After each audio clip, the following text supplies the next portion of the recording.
Thank you. Now I kindly invite Professor Dr. Frank Banks for his keynote speech to the stage. Thank you.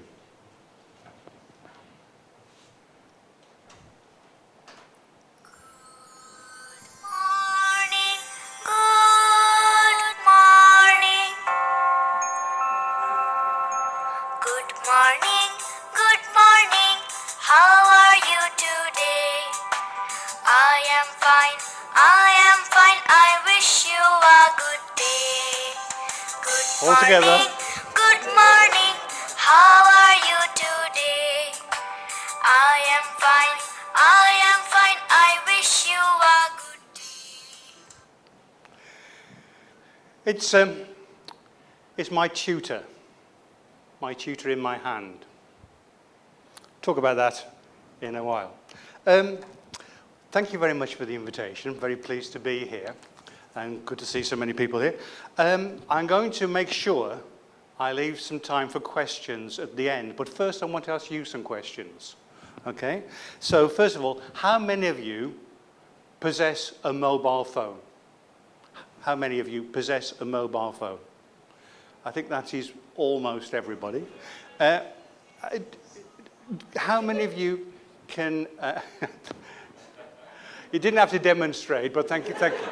Thank you, just to say. How many of you actually have the ability to look up a website from your mobile phone? Yeah? Very good. Now, I'd like to know, how many of you are on WhatsApp? About Line? Viber? Message Me? Heytel?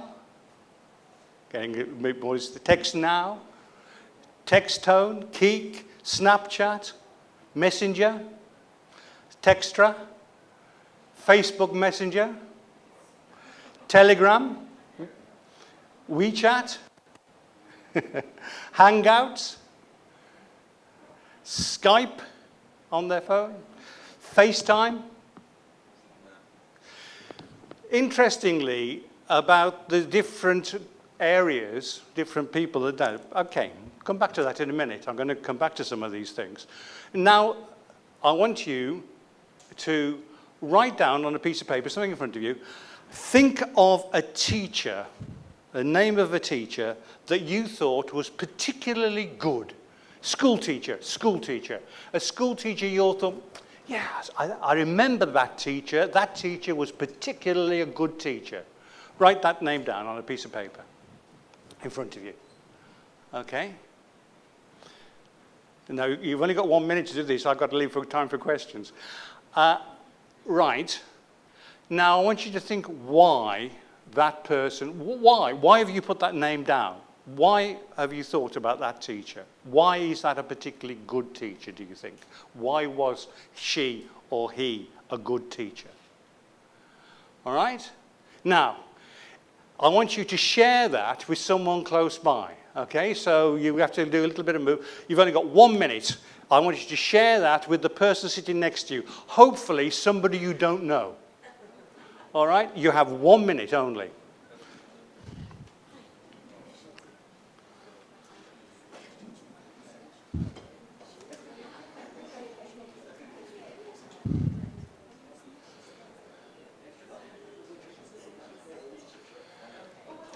Share the name, share the reason.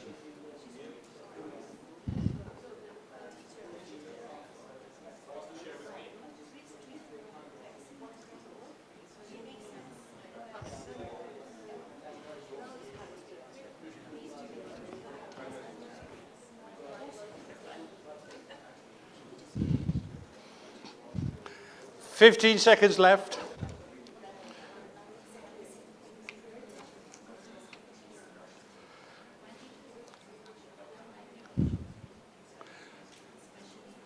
Running out of time. That's it. That's all. Thank you very much. Right, we're starting now. Now I'm going to come back to those questions, so keep them to hand.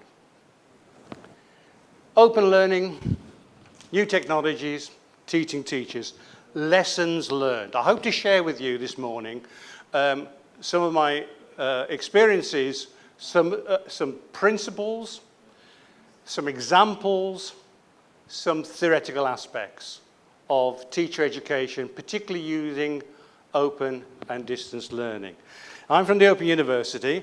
The Open University is a university in the UK that is exclusively designed for open and distance learning.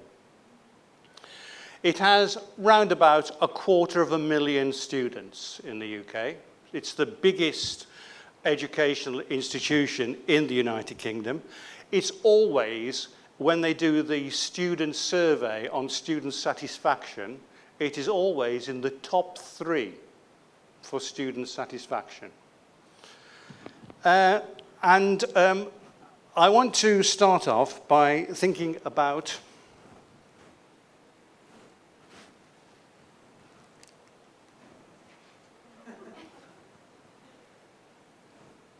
okay, can you come and help me make this is not moving along on either device?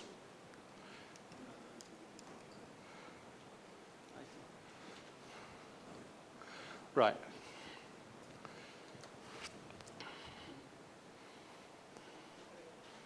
Okay, this one now?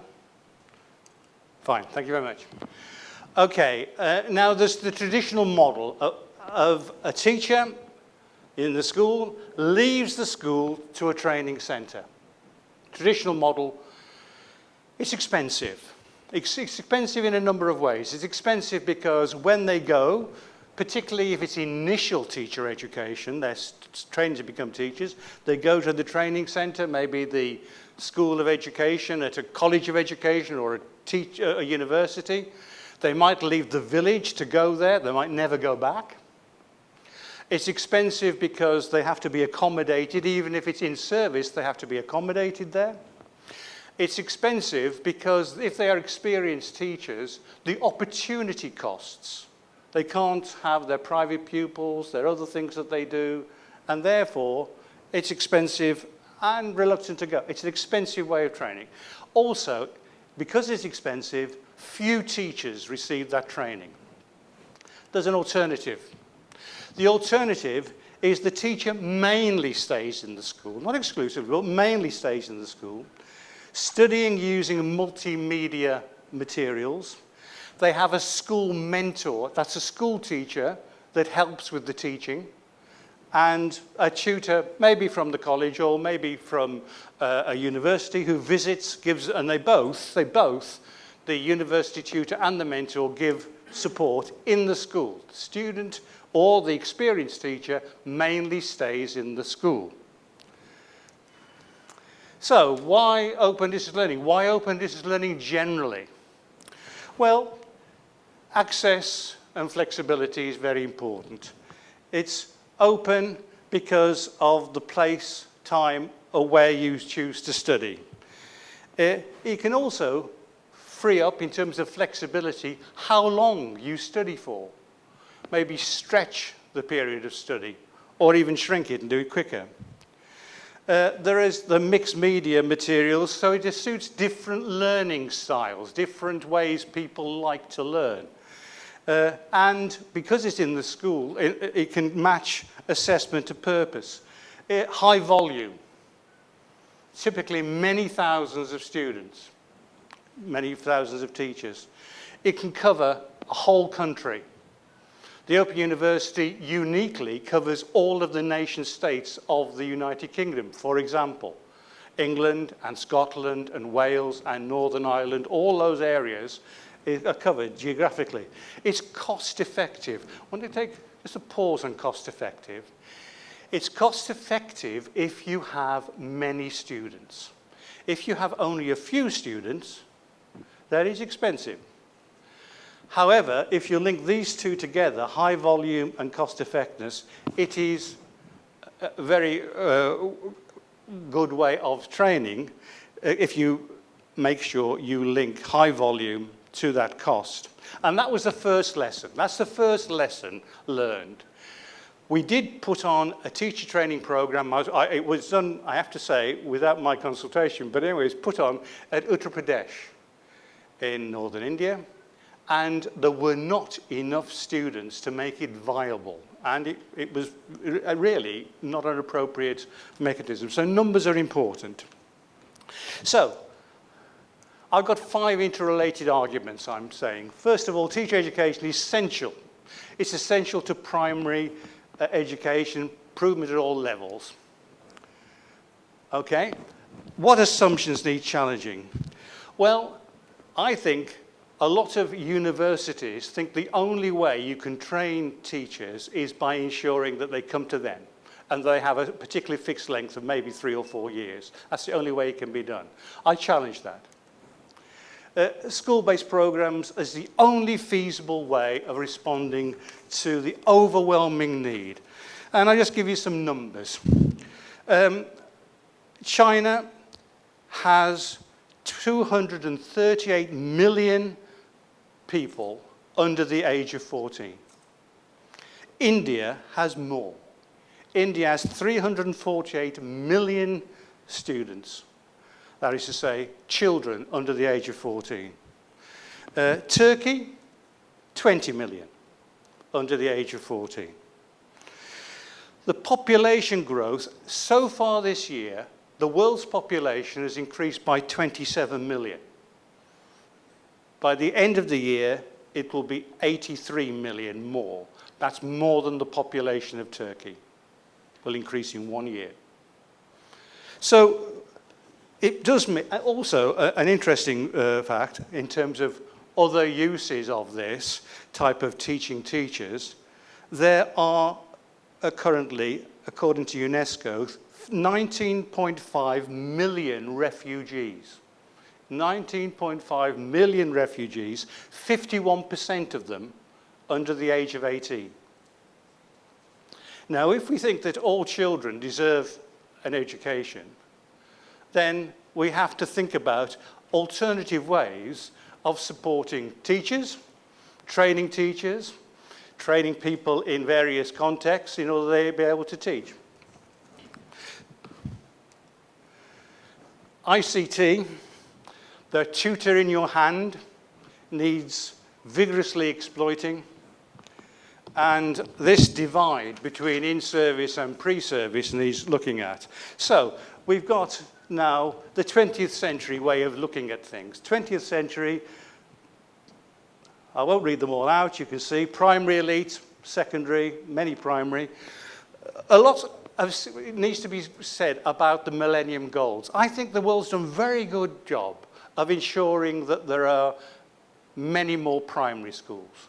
Many more children are actually able to attend a primary school. But the trouble is, the politicians give a big sort of tick to say we've done that, we've got the schools. They don't worry about the quality of the teaching that's going on in the schools. And I think that's essential. That's something that needs to be improved. So in the 21st century, what can we say now? Well, the low accountability has moved to very high accountability in most nations of the world. Teachers are actually looked at very carefully. All primary then learn access to learning technologies. The children themselves can access learning technologies. I'll come on to that in a minute. The teaching is related to other professions. Teachers often don't stay as teachers all the time. Now, how are we going to have a look at these teachers? How are we going to assess them? Well, the Open University many years ago decided it was going to be competence-based. That is to say, we're going to look at different aspects of teaching to judge them. So you can see those: planning, teaching methods, classroom management, that's, they say, organisation of resources and children, assessment reporting, assessment of the pupils, the wider professional role of the teacher.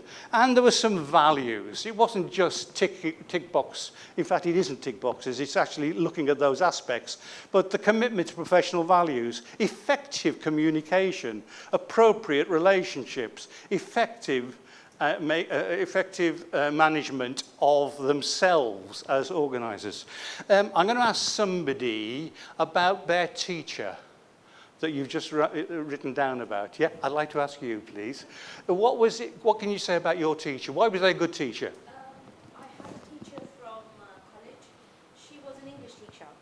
Maybe she taught my subject. That's why I liked her. But it wasn't that. She was kind and she always encouraged me. So that's why I liked her. Right, so it's encouraging. Yeah. So in that respect, it was effective communication. It was on the value side that you were looking at. I want one more, please. Maybe you, could you tell me about yours? I have a teacher, her name is Pon Hasna. She teaches me during high school.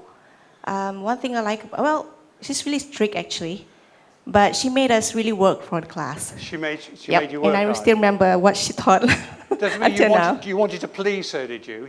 That was the No, motivation? afraid of her. If we don't answer anything, we'll stand on the table. Right, so Yeah. it was because she was strict. Yep. Okay. Now then, pre-service teaching materials. If that it's a good idea to have materials that can be used at different times, it also means that if you've got a competence-based system, people may well show some of these competencies early.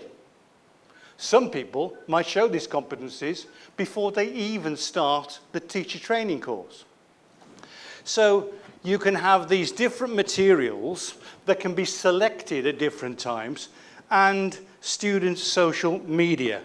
All right, student social media that can be linked these people together. So those materials means that they could do a whole course, a course that starts with familiarization in the school, it moves on to consolidation of that position, and then autonomy in teaching.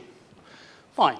A wedge shaped. You start with a little bit, you do more and more teaching if it's initial teacher education. But if it's competency-based, that means you don't have to do the whole course.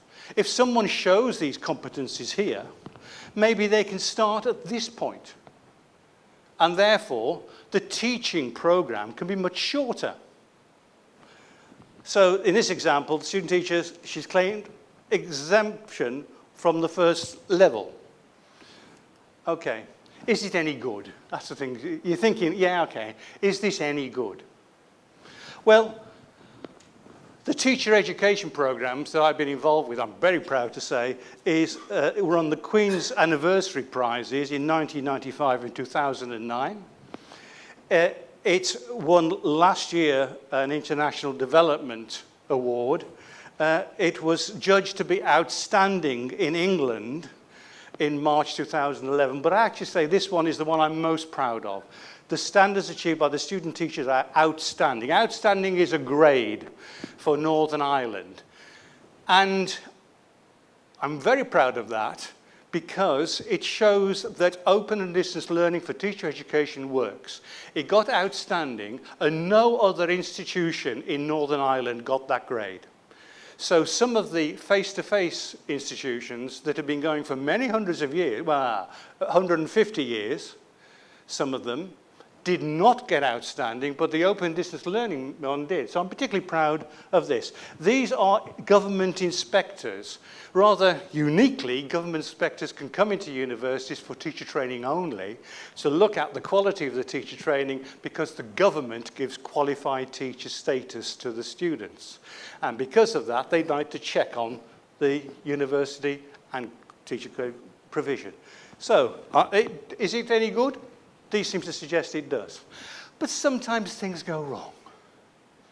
And I don't know whether you know about the history of the Open University, but it's traditionally, late at night, used to show some lectures on the television. And this is a cartoon that was in the London Times education supplement. And it says, there's the inspector's report. And he says, well, you try teaching at 4 o'clock in the morning. In other words, it's pretending, because by this stage, people are using videos and CD-ROMs. They weren't broadcasting at 4 o'clock in the morning, but that idea was still there. And he's there. And I have to tell you, that's me. And that's because I had an argument with the inspectors. They decided a student teacher should fail. I didn't agree. We disagreed vehemently. they always win. So that cartoon went, I own that cartoon. I asked the cartoonist if I could have it, and it's now hanging on my wall in my study. So that was from the London Times. Right, now then, I want you to imagine, how are we doing for time? Yeah, I want you to imagine that I'm in Bangladesh on the river, and I go to a school unannounced, and I talk to the head teacher. And I say to the head teacher, you know, how many pupils do you have? And he tells me how many classes, how many shifts, because they do more than one shift of school in the day. Right, okay. And so I know that I'm expecting when I walk in to greet 50 pupils in the classroom. 50. 5 pupils were there. Why are the pupils not going to school? The school's there, but the pupils aren't going. Why not? I think there are some reasons. People will say, well, they're poor. Well, certainly poverty plays a part. I won't say it doesn't play a part. I don't think it's the major reason. Clearly, these children are needed for looking after siblings so that the brothers and sisters, so that the parents can go to work. They might even be helping, if they're a bit older, helping in the fields, helping to work. So poverty is a reason. I think much more important is the lack of curriculum relevance. Why go to school? What do we learn? Inappropriate assessment regime, it's a memory test. They're exams, and you might wonder about some in your countries, I don't know. It's a memory test. If you can remember, you do well. If you can't remember, or if you don't think that the memory is testing things you find important, you don't do so well. And you have to say, the nature of the teaching, the pedagogy. Teachers are strict, but it also means that actually, if they're over strict, very strict, and sometimes they are ridiculously strict, they don't come to school. Why go to school? I'm going to get hurt. So, what of these are easy to change? Well, let's have a think about some of these aspects. There are the pupils across the top. And by the way, I use Bangladesh as the example. I could have used the UK. There are schools of people in the UK, they don't want to go to school, and for very similar reasons. Why bother? What am I going to learn that's worthwhile?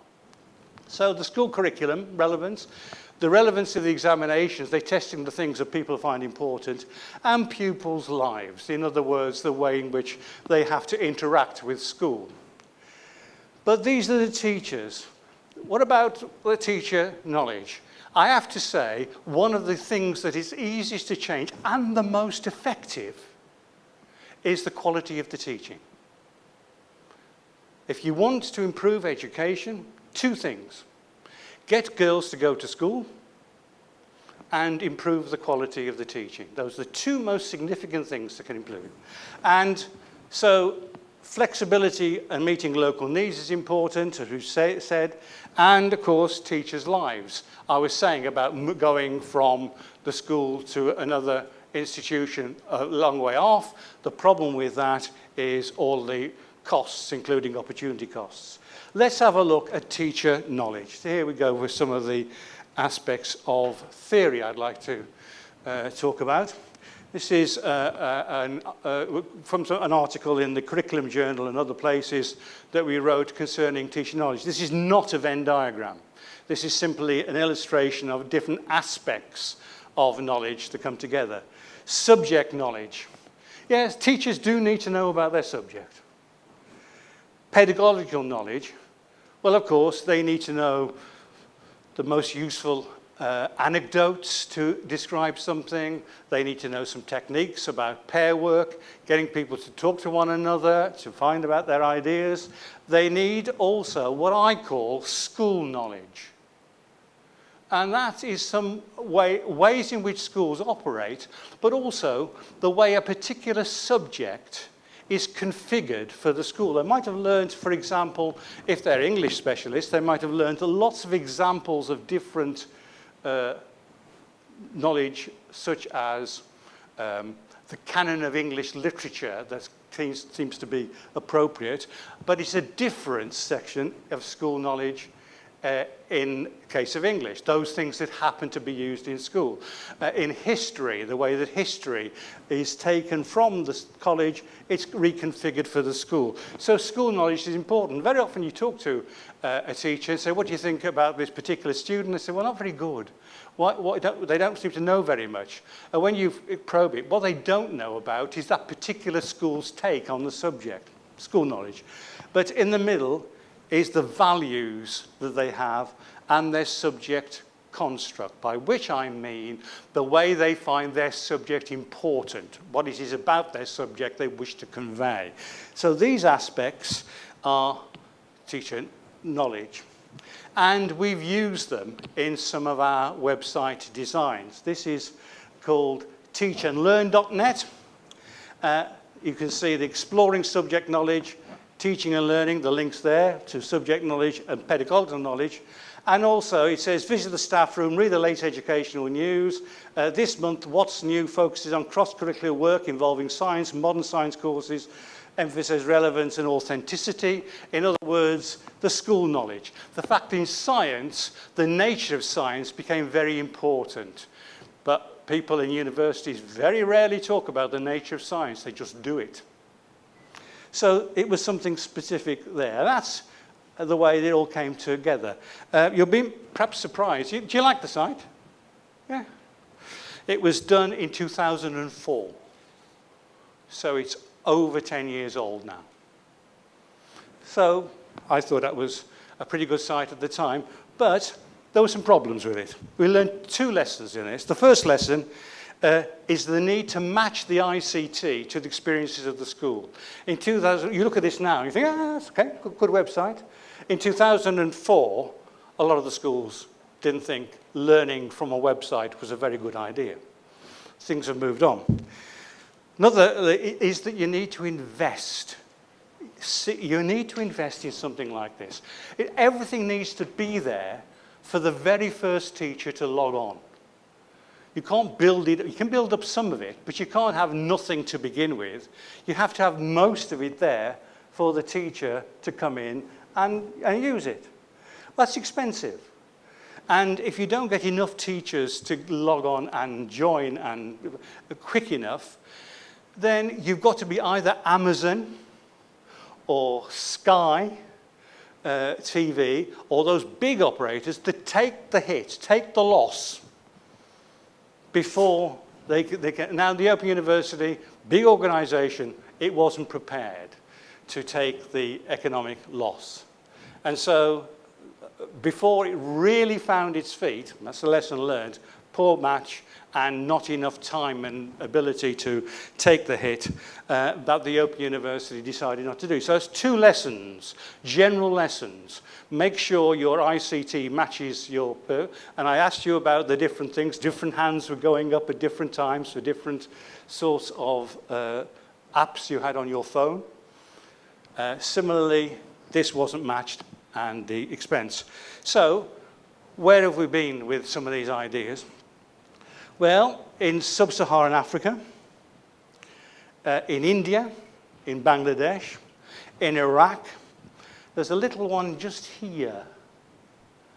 I've got a little pointer there, which is Albania.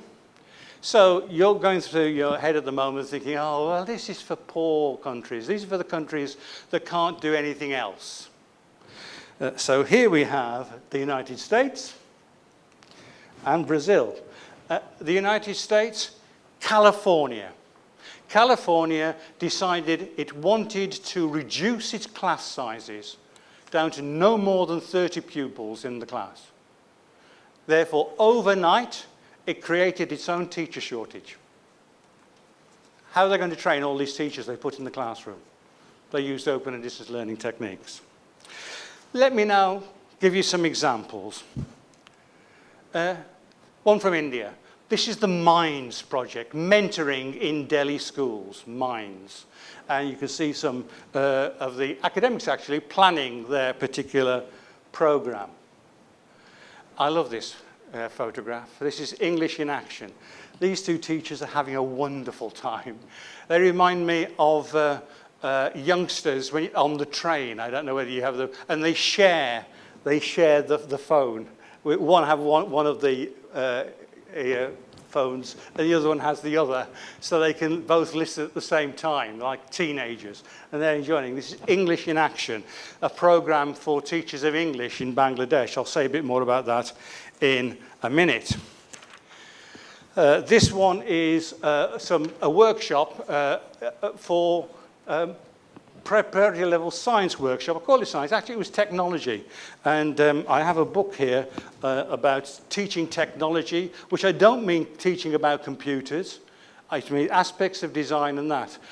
This is free to the first person who comes and asks me for it.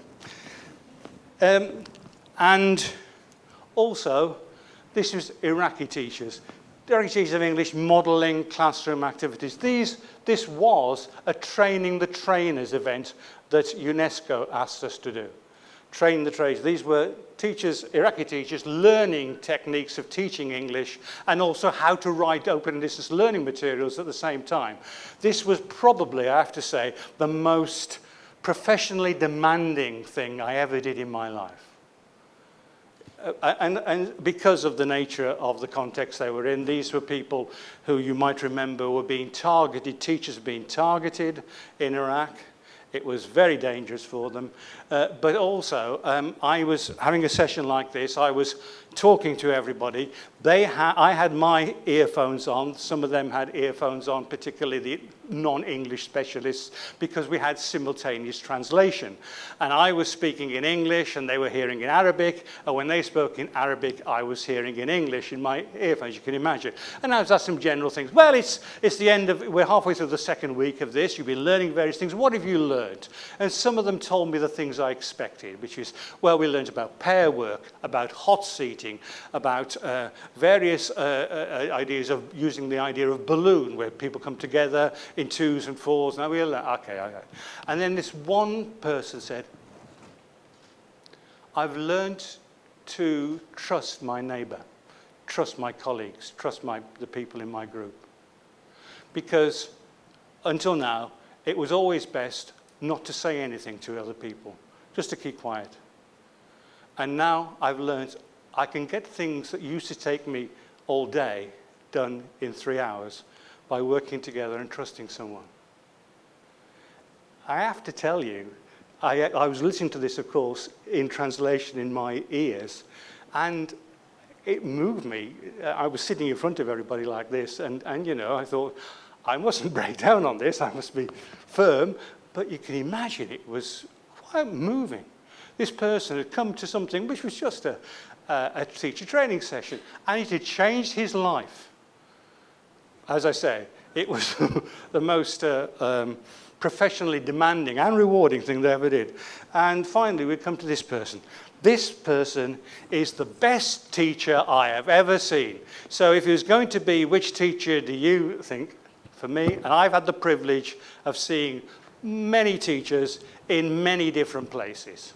All right, loads of teachers. He was the best. You can see that they're playing a game. And it's a game that has got them all organised very quickly to do, where they've got cards and they have to swap the cards to collect the names of different rooms. It's an English lesson, different names of different rooms in the house. And when they've got all the rooms in the house, then they put their hands on their head, because they finished. And he comes and talks to them about what they've done. And I remember him saying, now then, take the cards up and put the rubber band on your wrist. Put the rubber band on your wrist. I thought, yeah, there's a teacher who's had these rubber bands going all around the classroom. He knows exactly what he has to do. He gets them organised. And he tells them. Then he told them a story. And he puts on a hat for the story. And he gets the book. He's going to, and he gets the book and he goes,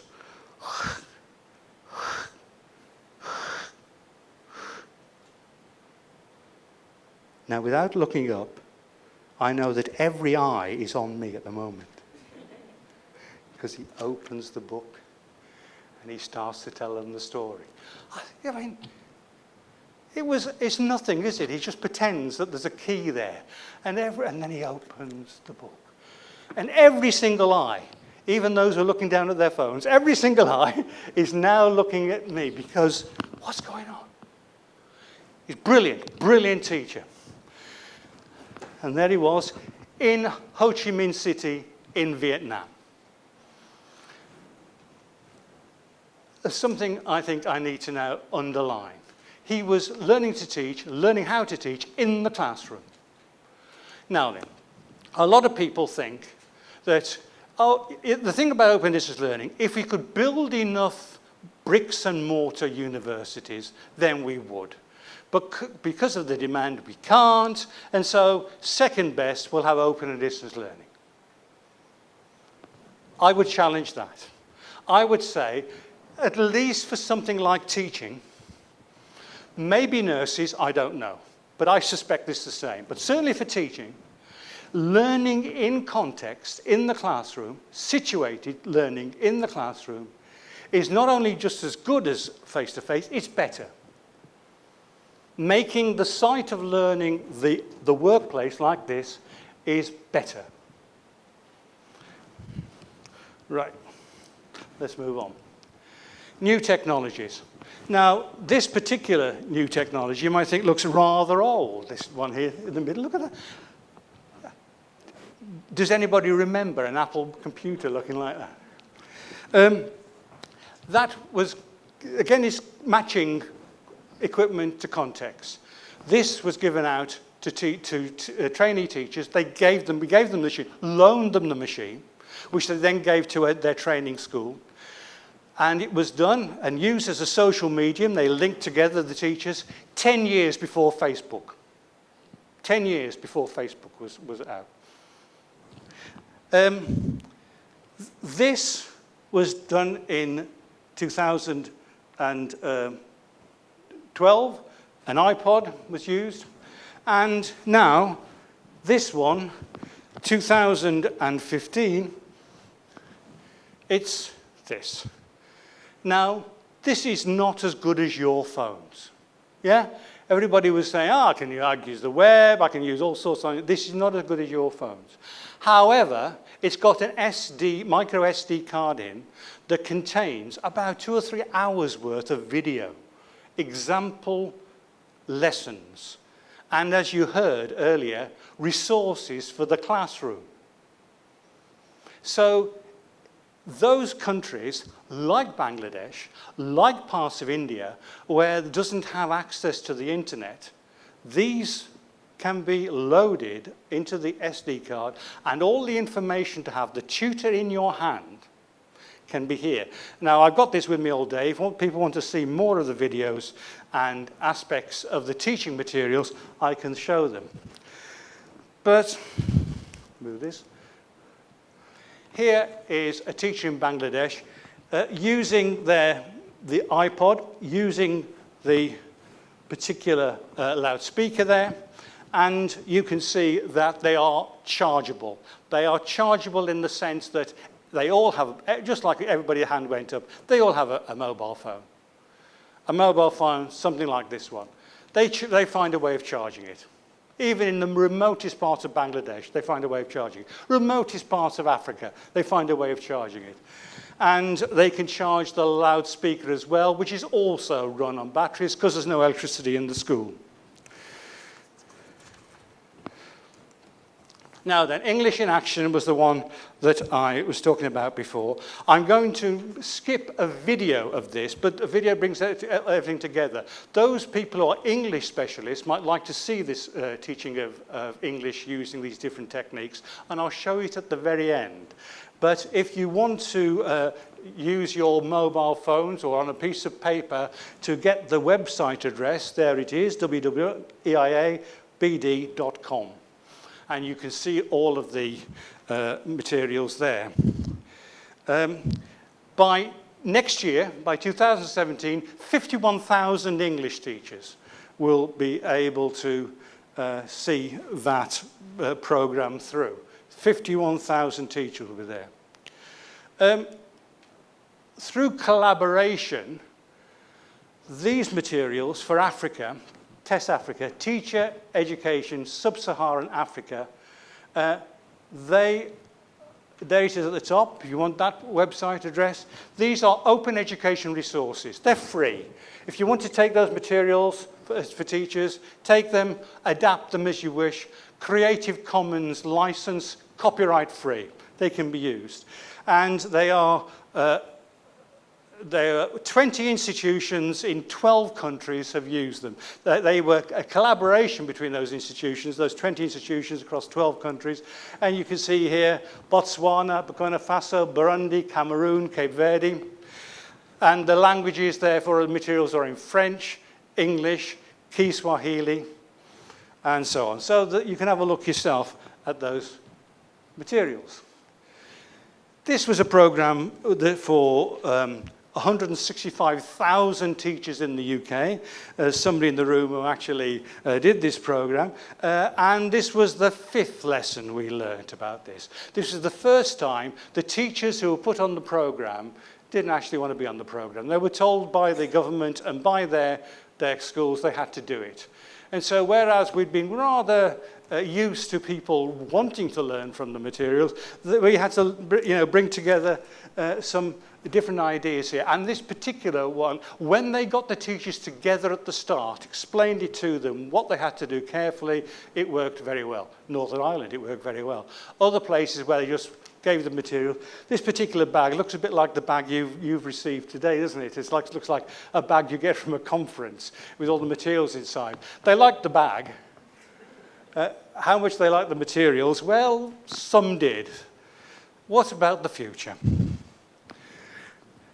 The Akash 4 tablet computer, there it is. It's got, on the best spec, 3G, 4G, 4 gigabytes, and it goes up to 32 gigabytes. It's about 4,000 rupees, that's $60. It costs 171 Turkish lira. That's the expensive version. The cut-down version is half that price. So it's cheap. Now, I always said China will be the first country to produce the cheapest computer. It was India. India produced it. There you can see the politician holding it up proudly. And India certainly has problems. This is the teacher education through school-based support. TESA again, TES India. The Right to Education Act in India means there needs 1.2 million more teachers. And that does include the ones that are currently working that are untrained. So it's a huge training task. TES India helps them. If you want to look it up, www.tesindia.edu.india, and you can see the materials there. Again, they're open educational resources. You can use them, you can take them, you can adapt them. There are 1,000 open education resources on that site. Because India is so diverse, if you're living in a place where they've got internet, they can use the internet to download these materials. If living in a place in India that hasn't got access, then they can use a small computer. You know about a Raspberry Pi computer? Have you heard about the Raspberry Pi? It's a computer the size of a credit card. And you can program it. And they can use these in a kiosk, as it were, to download the materials onto their mobile phone. So, what's next? Well, now we're going to be able to, with the help of my colleague, show you a short video about what the Open University, in terms of using its materials, is now doing. Yeah. Yes. That's the one. It's not on. It's not on the screen. Go back to start.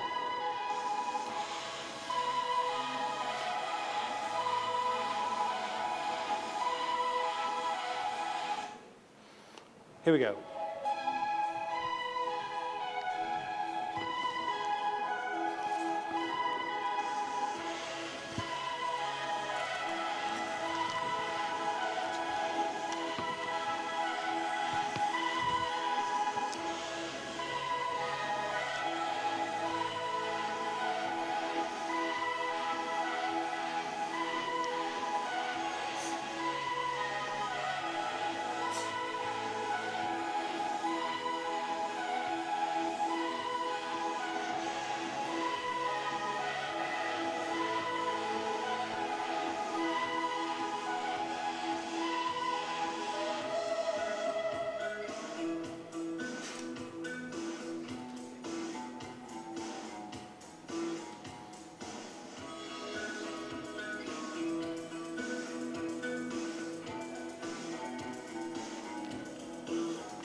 Okay, thank you.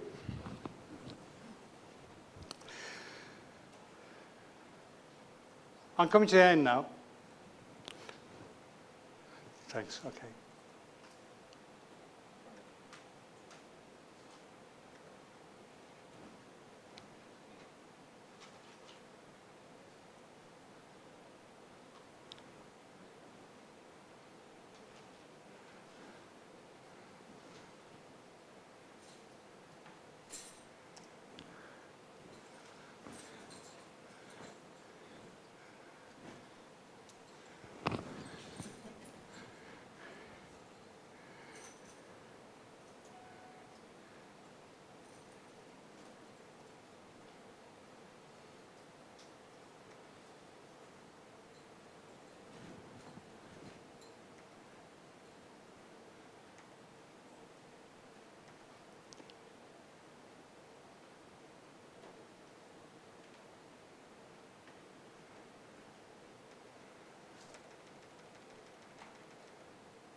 I'm glad you're here.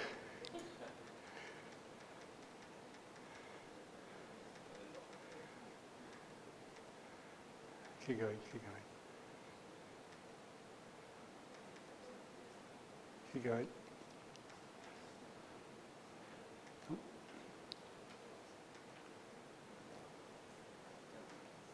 And the next one. And the next. Okay, right. The final thing I want to tell you about is something called FutureLearn. FutureLearn is our latest thing from the Open University that is a MOOC, you know, a massive open online course. The others I was telling you about are resources, online resources to adapt. These are courses. We have 87 partners. They're all free. All these courses are free to anyone in the world. There are at the moment, you can have mostly universities, but there are also the British Council, British Museum, various universities around the world, not only in the UK, Australia, Canada. Free education on a massive scale without adverts. No adverts, it's not Google. These are free courses. At the moment, it's been going about 18 months. We've had 3 million students. 3 million students on these. They're free courses. If you want a course in management, journalism, if you want a course in English teaching, they're there. Science courses, there are many courses you can do. They start at regular intervals. They're from different places. I strongly recommend you have a look at www.futurelearn.com. Even if you don't look at the others, look at this. This is the latest thing for the Open University. I'm finishing. And I'm saying this about Bangladesh. This is a different classroom in Bangladesh. These pupils are primary pupils. They might look a bit old for primary pupils, and that's because they weren't allowed to go to the government school. They weren't allowed because they were too old. And they didn't go because they are working children. They work. And this particular charity has a different sort of attendance rate. The reasons for the high attendance, which is 98% attendance of poor children, 3 shifts a day. Poverty, well, no one could be poorer than these children. So it's not poverty. Nature of the pedagogy teachers, yeah. These teachers are really good. They also are not only teachers, but also social workers. They go and visit these children in their home. Curriculum relevance, well, they are all learning a trade, the primary education, and then they learn a job. It's very, very vocationally orientated. They are guaranteed a job at the end of it. And assessment, they're not so bothered. Some do, particularly those who want to go to the Gulf to work, they might have an assessment, but most people there, all they want to do is get a job. The curriculum relevance is so close. It's very telling. So, I've been talking about school curriculum relevance, the examination of pupils. I've talked about teacher knowledge, the flexibility that's needed and different resources that have to match the teachers' lives so they can study at home, at school, in context to get better. Thank you very much.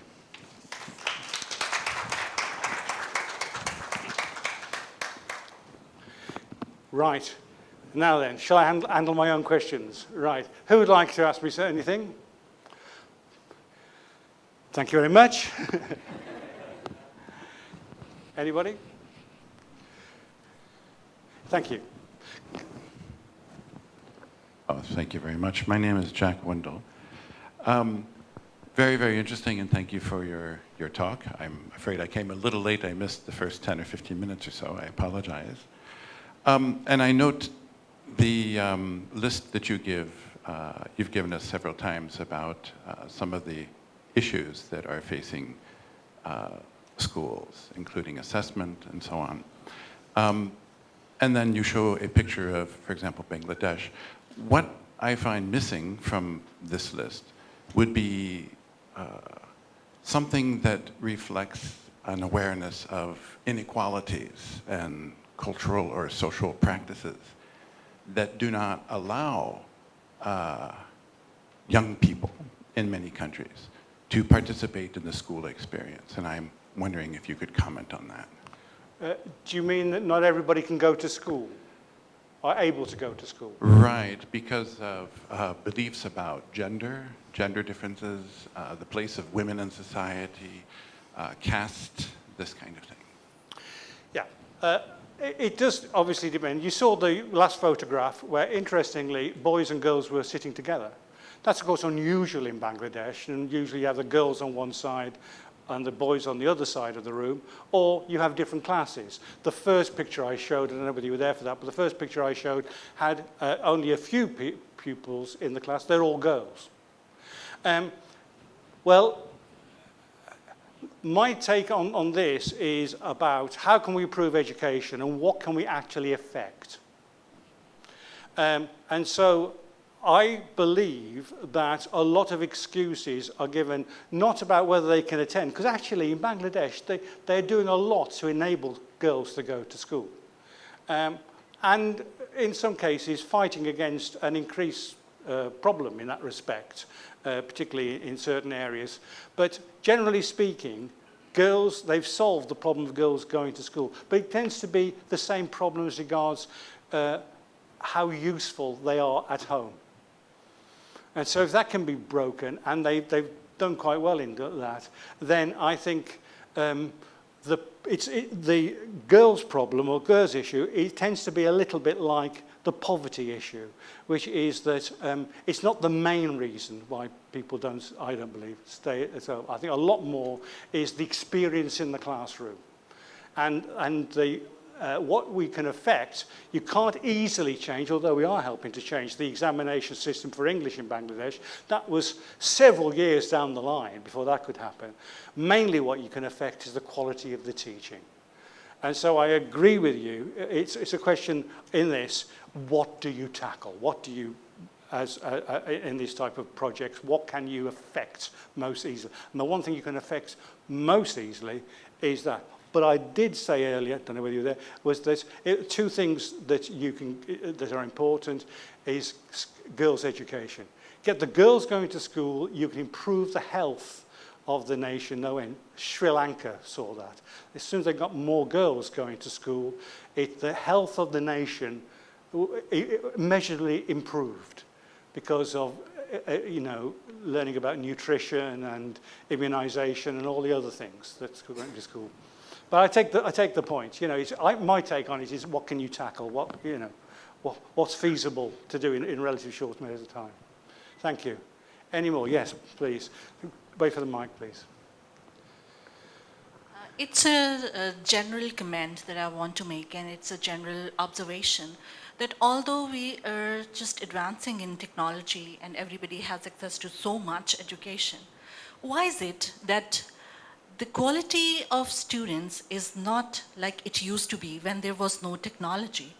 Like, we are not producing people like Chaucer or Pope or Razi or Omri Khayyam.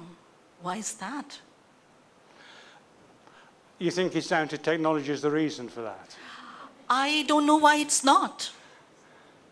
Well, I don't know. I mean, a lot of people say, you know, this Kubernetes, he says that computers hit classrooms, classrooms wins. In other words, a lot of the new technologies that goes into classrooms are, I think, inappropriate.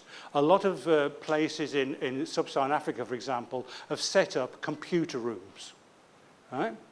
And the computers are there. The teachers have not been trained how to use the computers. They have no resources to maintain the computers. And for example, as soon as the cartridge runs out on the printer, they can't print anything off from the computers. So when we say we have all these computers, in certain cases, I take it with a little pinch of salt. I'm not quite sure it's just as widespread as we sometimes think it is, because the rooms there is sometimes locked because the head teacher doesn't want the computers to be stolen, so no one actually ever goes in.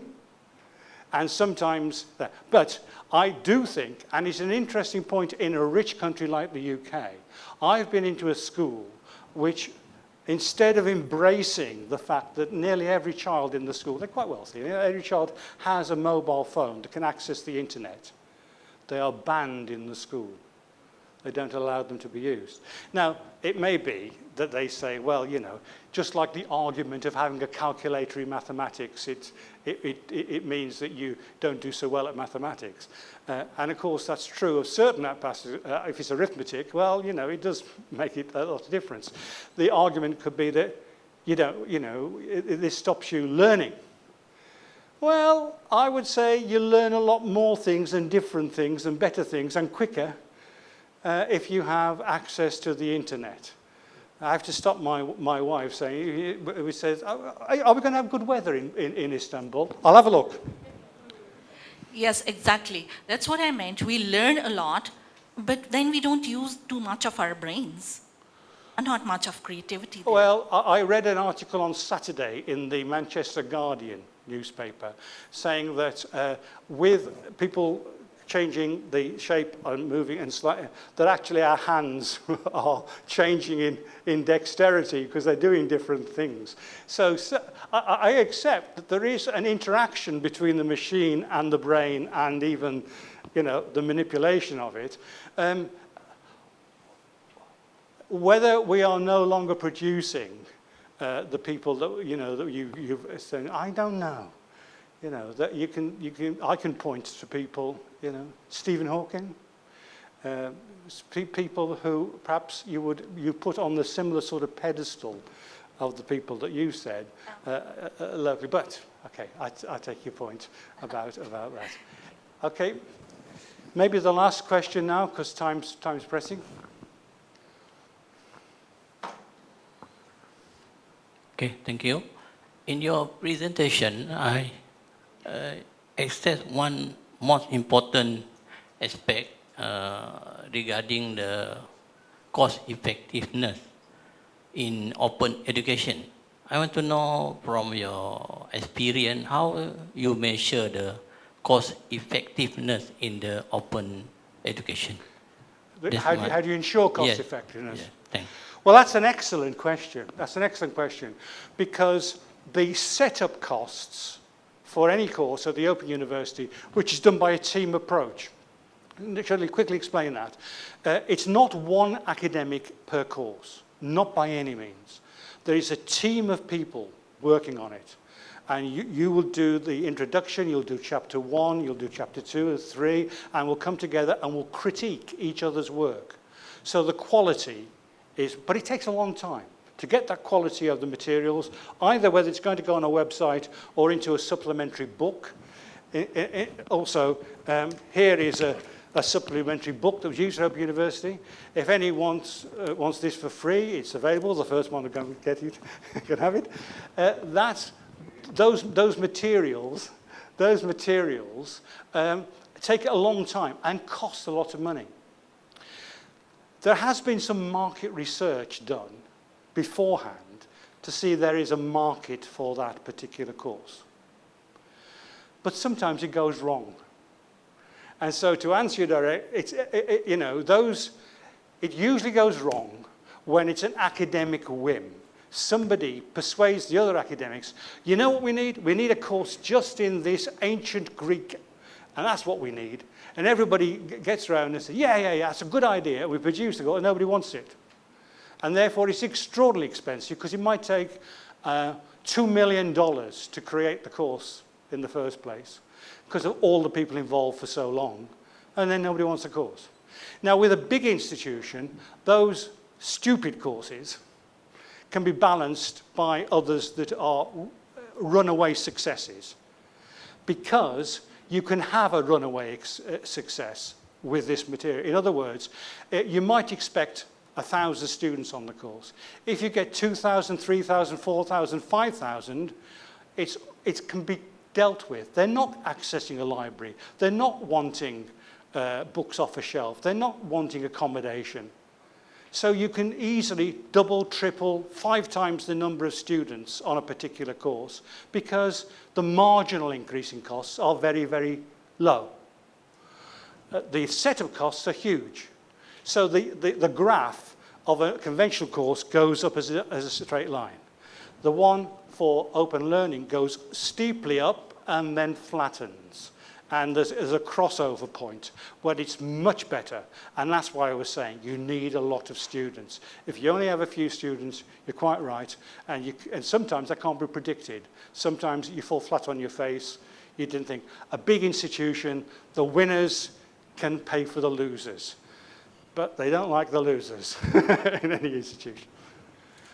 Right, well, I think we're out of time, and I know my colleague would not want me to overrun by too much. If you wish to see, we're going to have a cup of coffee now, I think.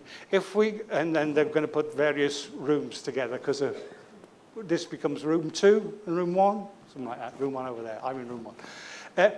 If you wish to see the video that I have about English in Action, the English Teachers in Bangladesh program. It takes about 5 minutes, 5-7 minutes. If you want to see it, then please stay behind, and I'll gladly, with my colleagues' help, show it to you. Other than that, hand over. Thank you very much. Okay, I want to thank you, Professor Dr. Frank Banks, for this nice, valuable, and exciting keynote address.